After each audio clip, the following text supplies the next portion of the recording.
Tous bienvenue pour une toute nouvelle vidéo. Alors tout d'abord, j'espère que vous allez bien. Ensuite, on est ici aujourd'hui pour vous préparer 3 délicieuses recettes que vous allez adorer. السلام عليكم، كنتمنى تكونوا بخير وعلى خير. فوالا كما العادة دائما مع وصفات سهلة سريعة وبسيطة وغنية بالفيتامينات وصحية وكل شيء في هذا رمضان الكريم. اليوم ان شاء الله نعدل لكم 3 الوصفات: بروني بالشوكولا والنوا، فطائر بالدجاج والشامبينيون نخليكم من بعد الديتاي، وانا نعدل لكم شلاضة اون سالاد غريك، شلاضة يونانية غنية بي خليكم حتى الاخر معنا ومن بعد تشوفوا ان شاء الله كل شيء. بقاو معنا. بسم الله. نبداو كما قلنا لي كريب فارسي ببولي شامبينيون. غادي نبداو بلا باتا كريب. دونك عملت ديجا هنايا 3 بيضات وواحد كويره كافي ديال الملحه. Pour la pâte à crêpes, j'ai mis 3 œufs et une cuillère à café de sel. Je vais mélanger rapidement. Je vais y verser 500 ml de lait. Donc comme c'est une pâte salée, je ne vais pas y mettre de sucre comme dans la pâte à crêpes traditionnelle. غنعملوا اليوم الملح. دوك ما غنعملش في لاباط ديال لي كريب السكر. دابا غادي نزيد 250 غرام ديال دقيق بياض. طحين بيض. Je vais y rajouter de la farine blanche 250 grammes. طحين عادي ولا سبيسيال؟ عادية. داكور. طحين بيض. Je vais bien remuer. غادي نحرك مزيان. لا باط à crêpes ساهلة.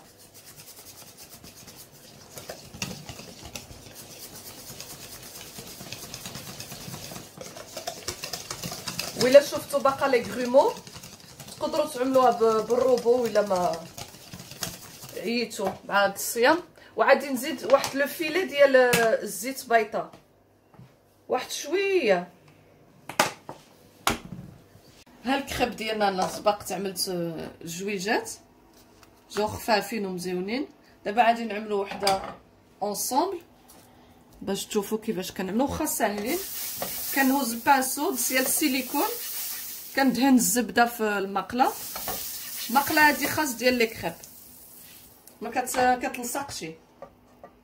غادي نوز واحد لالوش ديال العجينه ونبقى ندور ونعمر المقله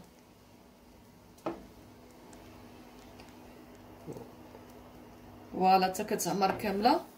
خصها العجينه تمشي بارتو. ولو غنتسناو واحد الدقيقه غير تحمر شويه. والعافيه النار بشويه. العافيه ها هي ناقصه، شفتوا ناقصه مره. تري بيان. ملي تحسوا لا كريب طابت غادي تقلبوها. ها هي باقي غادي طيب، ملي كتنفخ طيب الجهه اخرى ديك الساعه حطوها اكوتي.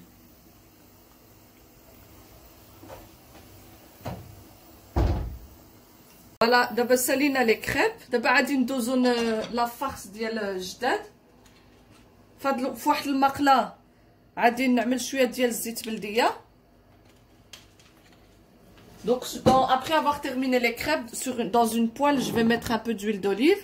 Et ici, j'ai déjà préparé à l'avance du poulet coupé en morceaux, en dés, des oignons, un peu de persil et un peu d'ail.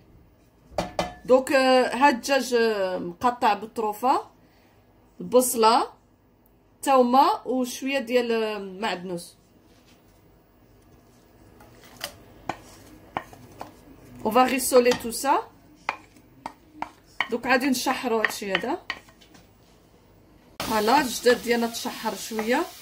بعد غادي نزيد شويه د الملحه. Donc je rajoute un peu de sel. Une demi-cuillère à café. نص كوتشاره. نص كوتشاره ديال الابزار. ها هو الابزار ابيض.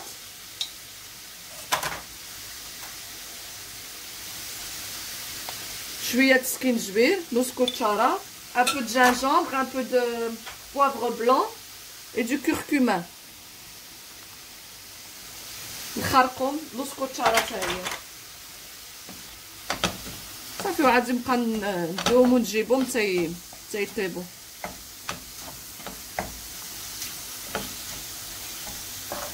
فوالا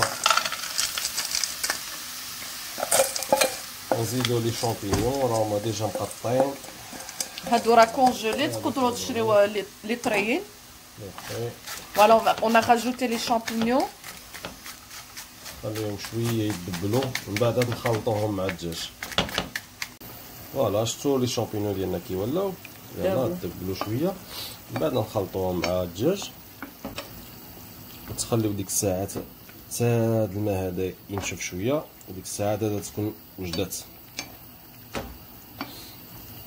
يا سلام. تكمل نكمل. لا اختي هادي الوصفه، هادي لاغوسيت ديالكم. واش تكديتي لي بلاصتي؟ ايوا بغيت نفيد المشاهدين. وكمل باقي نعمل لا بيشاميل. تعمل لا بيشاميل؟ لا ديري هاتي، عندي نعاونك فيها بكل فرح.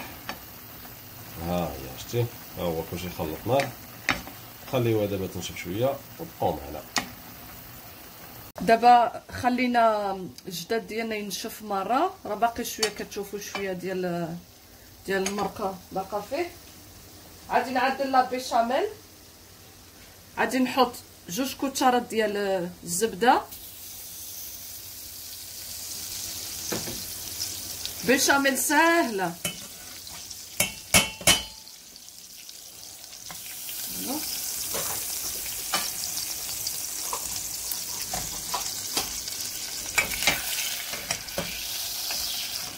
غادي نخليو تذوب الزبده،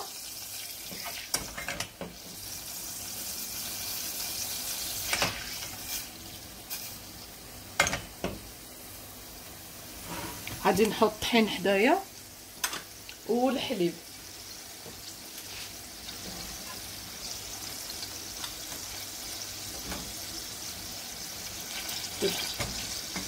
بدات كتنشف باقا شويه. Donc pour la sauce béchamel, je vais tout d'abord faire fondre 2 cuillères à soupe de beurre.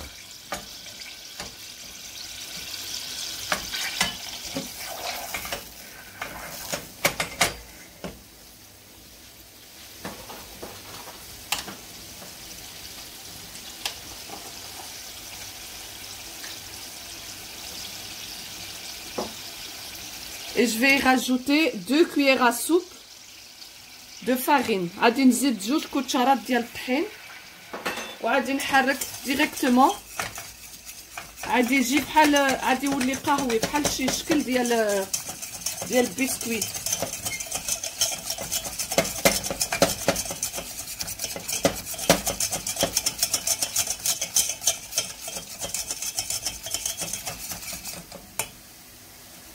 وانا ما نوقفش هكا بليتي، ما نوقفش بالتحريك ونكب الحليب. شحال الحليب؟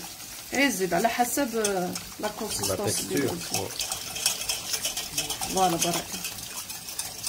فوالا ما نوقفش من التحريك باش ما يكونوش لي غرومو. وإلا كانوا لي غرومو تقدروا تطحنوه إلا كانوا لي غرومو تقدروا تطحنوا بديك الروبو.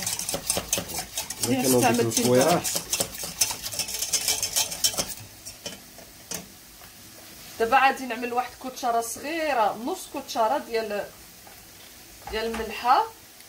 اللي ما كيعرفش الكوتشاره هي معلقه، كوتشاره بسباليونيه. 2 كويير. حنا تعلمنا كوتشاره نص 4 كوتشاره ديال الابزار. 4 كوتشاره. وي خصنا نولفو دابا.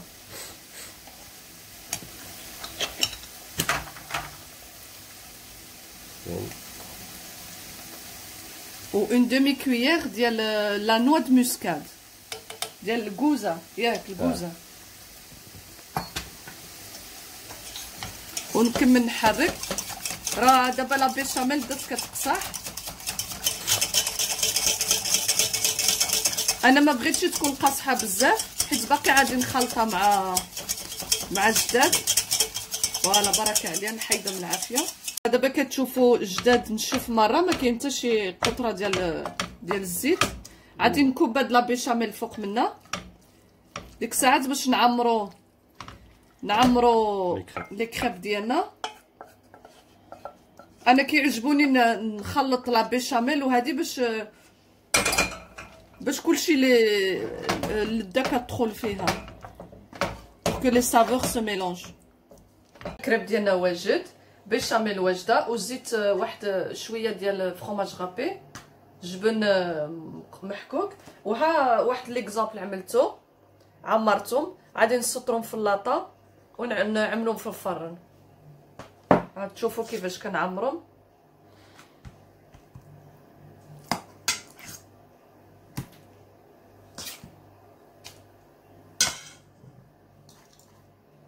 كنعمل الجبن من الفوق وكنشدو من الجناب، عاد كندور. شفتوا طريقه سهله اللي كتعدلها ندوغو. بحال الدوغم، الدوره ديال الدوغم. جينا نعدل لكم الدوغم. فوالا ها هما، ها الثالثه،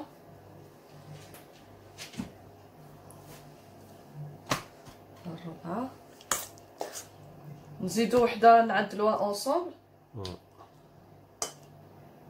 وخا تهلاو خا تعمرو لا كريب،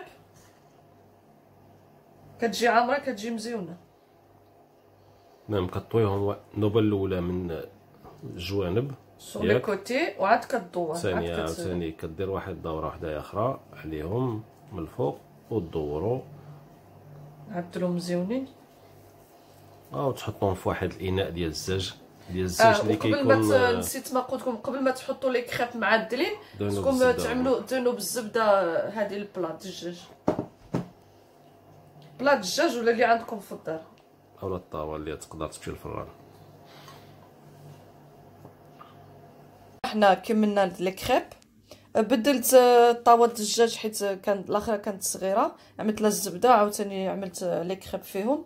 دابا غادي نعمل الزبده عاود وندهن لي كريب من الفوق غير شويه باش ندخلهم الفران ويتحمروا.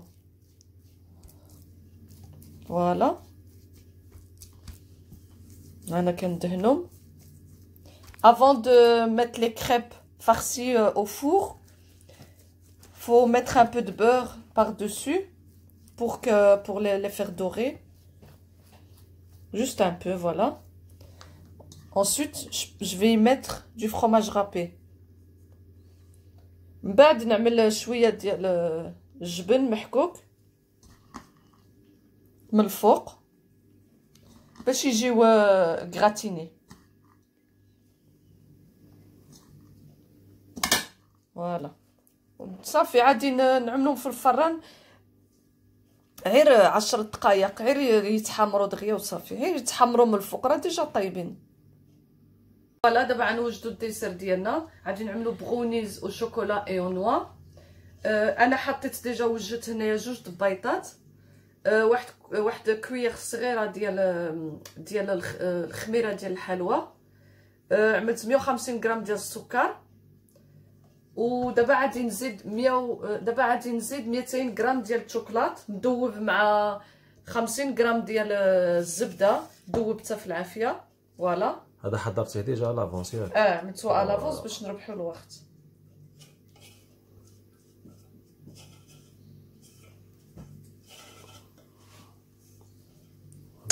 Voilà, pour les ingrédients, j'ai mis 2 œufs, j'ai mis 50 grammes d'huile, 150 grammes de sucre, j'ai également fait fondre 200 grammes de chocolat noir avec 50 grammes de beurre. وهنايا عملت 150 غرام ديال النوا مخلط، قطعته طريطف باش نخلطو مع العجينه ديالنا. 150 غرام دو نوازيت كوبي دابا اون غادي بتي نخلط مورسو. غادي نخلط 150 غرام ديال الطحين، 150 غرام دو فارين que je vais mélanger ici. Je préfère avec ça pour que ça aille plus vite.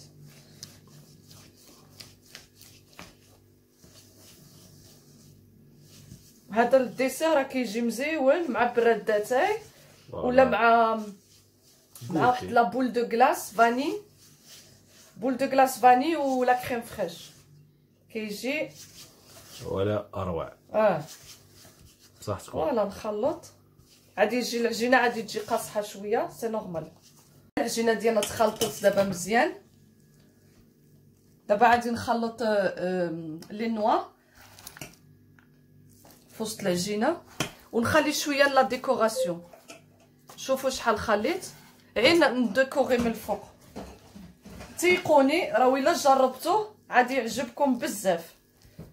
بوني انا كنحماق عليها، نهار اللي كتصاوبو والله العظيم كنضرب النص ديال الكيكه، بحال الشكل ديال لي بغوني اللي كيتباعوا على برا. هذا كنفطر به وندير به الكوتي. حتى الفطور راه كيجي مزيون، الحاجه د الدار كلها مزيانه. فوالا دابا غادي نهز واحد لو مول، انا عملت فيه بابي سولفوريزي. نتوما ولا عندكم المول ديال الدجاج ولا ديال الحديد عملوا دهنوا بالزبده. ما تلصقش.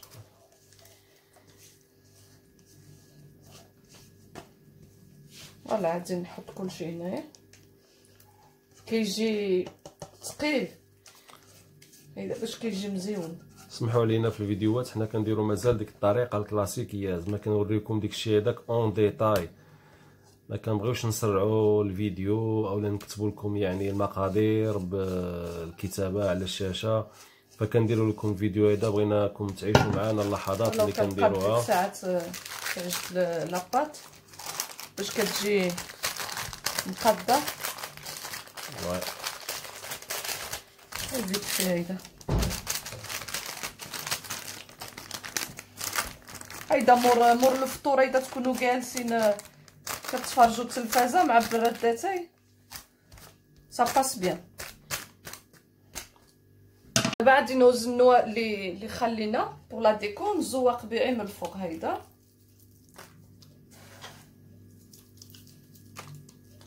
فوالا راه واخا هيدا كتشوفوا غير هيدا يشهيك ياك. وي ملي كيتنفخ كيولي. دابا غادي نهز واحد لو كاري ديال الشوكولات وعين كاروط عين من الفوق هيدا الزواق. فوالا خلينا بتي مورسو ديال الشوكولا نوار. il faut gratter avec la râpe.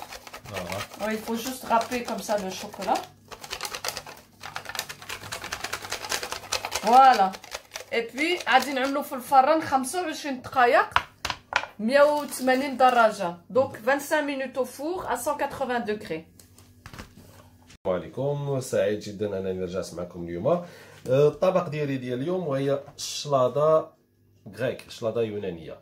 بون طريقه التحضير والمقادير، احتاج واحد بصله، 3 ديال المطيشات. انا ديجا وجدت واحد 2 مطيشات، من بعد نوريكم كيفاش كتقطع مطيشه. واحد الخياره، زيتون، واحد الفلفله مفاجاه. هاد الفلفله هادي كنعدلوا بها لاصوص ديالها. دونك هاد الفلفله هادي تخليوها ديجا في الفران واحد 10 دقائق حتى 15، المهم 10 على واحد النار متوسطه وتخرجوها. بسم الله نشوفوا كيفاش نقطعوا المطيشه.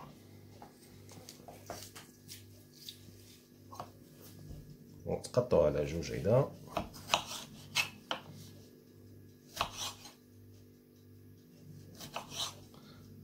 كل ربع كتقطعوا على 2.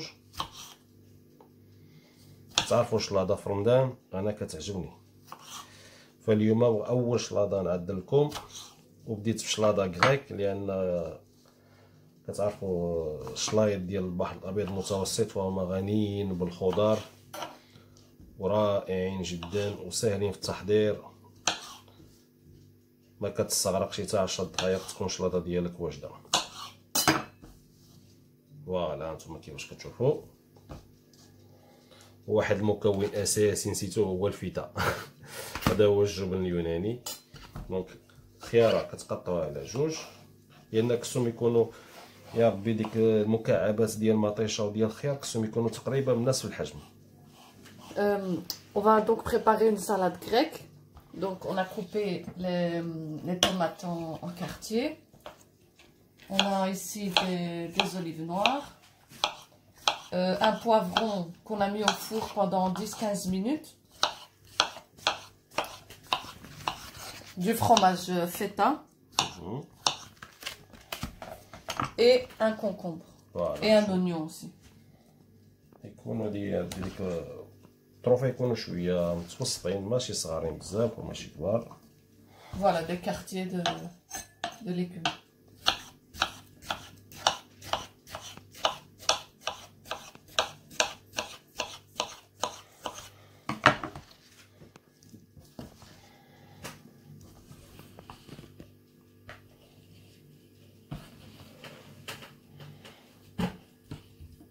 والبصله بهذا الشكل هذا.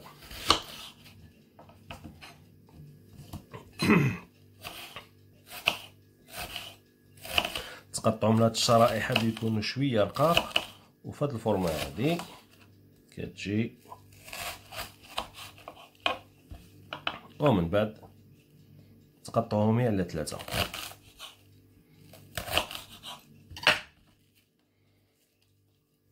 نزيدو الزيتون.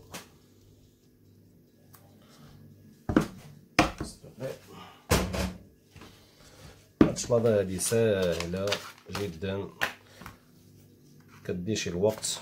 ولدي اذا من بعد نوريكم لا فينيغريت ديالها كيفاش كتصاوب. هذا هو الفرماج ديال الفيتا، كيكون على هذا الشكل هذا، كيكون ديما مربع.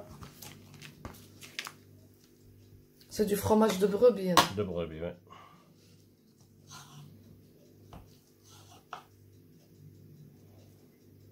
تقطعوه على هذا الشكل ديال بحال العود.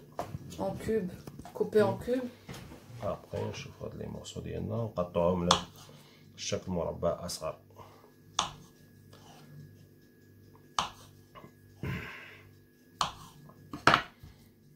شفتوا كيفاش؟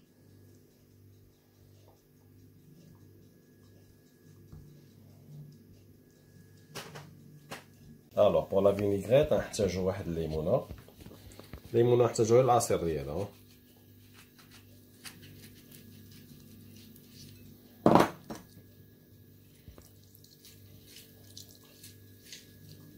الا بغيتي تستعملوا الخل استعملوه، انا كنفضل الليمون لان دابا عندي شلاضه ديالي طبيعيه كما قلت، شلاضه ديال البحر الابيض المتوسط، خصها تكون فيها جميع العناصر طبيعيه.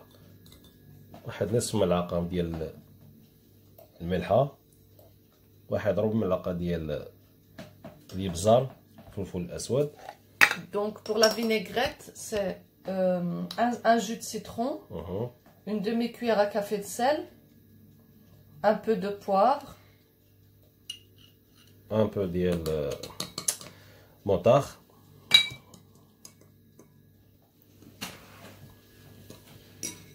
والزيت بلديه والفائده الطبيعيه ديالها. et de l'huile d'olive.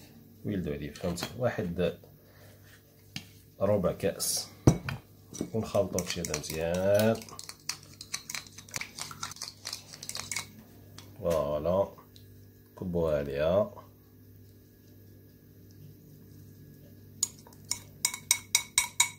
تيقوني تعجبكم هاد السلطه هادي والله. ومن بعد نخلطوها، ومن بعد نوريكم الطريقه ديال التقديم ديالها على حسابي انا. اما نتوما ديك الساعه تشوفوا كل واحد والطريقه ديالو من بعد في لافينيسيون. بالنسبه لاصوص اللي ديال الفلفله اللي تجي معها، انا نوريكم طريقه التحضير ديالها دابا، بقاو معايا. الو بالنسبه لهاد لاصوص المواكبه ديال هاد الشلاضه هادي، كنستعمل واحد الفلفله والجبن فيتا. المهم انا هي ماشي اوبليجي، ماشي ضروريه انكم تستعملوها، ولكن انا بغيت نشارك معكم لانها كتجي زوينه، لان هذه هديه يا ربي تتسمى لا باطا تارتيني اللي كتمشي مع السلطه كريك. بون من بعد ملي كتخرجوها من الفران تخليوها تبرد شويه، وتقطعوا لها القشره ديالها بهذه الطريقه هذه.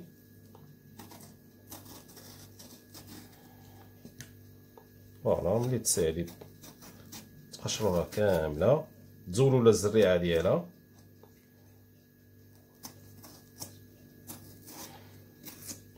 وتقطعوها طروف، تقطعوها بالطريقه اللي بغيتو، لان هي في الاخر غتطحن. فوالا من بعد ما قطعنا ديك الفلفله هذيك، ها نتوما شويه كي قطعتها، غنزيد لها فرomage. بالنسبه كتسالوا علاش خليتها في الفرن واحد المده ديال 10 دقائق، هي باش ديك لابو ديالها كتزول، و ميم طون كطيب واحد الذوق لذيذ والله. نزيدو الجبن فيها هيدا، غير واحد جوج عويدات صغار. نزيدو لها شويه د الملحه، شويه ديال الابزار، والزيت بلديه. Donc il y a un poivron coupé en morceaux avec quelques carrés de fromage feta, du sel, du poivre et un peu d'huile d'olive. والمفاجأة هو أنني نسيت في الشلاضة ما زدتش الزعتر، فزيدوه. بسم الله.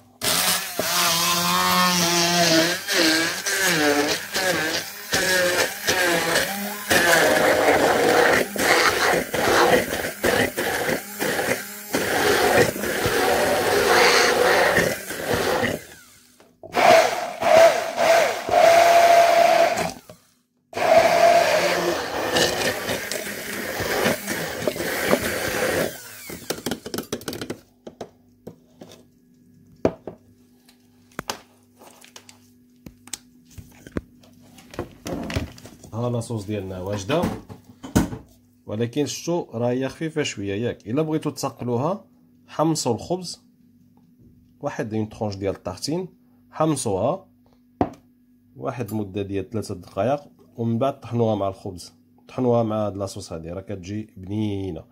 Nous revoici avec nos plats prêts.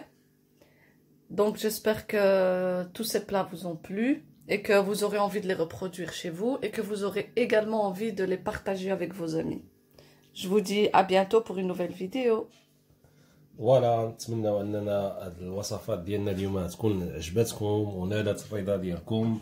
ما تنساوش الا عجبتكم ديروا لنا لايك، تعليق، واللي كيشوفنا اول نوبه في القناه الله يجازيك بخير، والله يجازيك بخير الا ما اشترك معنا، وخليو لنا الملاحظات ديالكم. نحن سعيدين والله ملي كنشوفوا ديك التعاليق ديالكم، كتفرحنا بزاف وكتشجعنا باش نقدموا لكم كل يوم وصفه جديده. الى اللقاء وشهيه طيبه وبصحه في داركم غدا ان شاء الله.